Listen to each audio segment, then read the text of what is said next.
This channel does not promote any violent, harmful, or illegal activities. All content provided by this channel is meant for an educational purpose only. আর শিয়ালদা থেকে নবান্নমুখী মিছিল শুরু করেন সমগ্র শিক্ষা বাঁচাও মঞ্চ সমিতিরা। তাদের দাবি সমগ্র শিক্ষায় কর্মরতদের বেতন বৃদ্ধি অবিলম্বে কার্যকর করা হোক। পুলিশ মিছিলটি কলকাতা পুরসভার সামনে আটকে দেয়।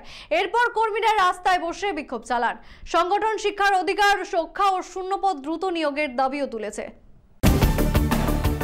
বেতন বৃদ্ধি অবিলম্বে কার্যকর করার দাবিতে সমগ্র শিক্ষা বাঁচাও মঞ্চ বৃহস্পতিবার শিয়ালদহ থেকে নবান্নমুখী মিছিল শুরু করলেও পুলিশ কলকাতা পুরসভার অফিসের সামনে তাদের পথ আটকে দেয়। কর্মীরা রাস্তায় বসে বিক্ষোভ চালায়। সংগঠন সমগ্র শিক্ষায় কর্মরতদের বেতন বৃদ্ধির সঙ্গে সঙ্গে সকল শিশুর শিক্ষার অধিকার নিশ্চিত করা, শিক্ষা প্রতিষ্ঠানগুলিকে বেসরকারীকরণের হাত থেকে রক্ষা করা, নিয়োগের সঙ্গে সঙ্গেই ইপিএফ চালু করা এবং সব শূন্যপদে দ্রুত নিয়োগের দাবিও তুলে ধরেছে।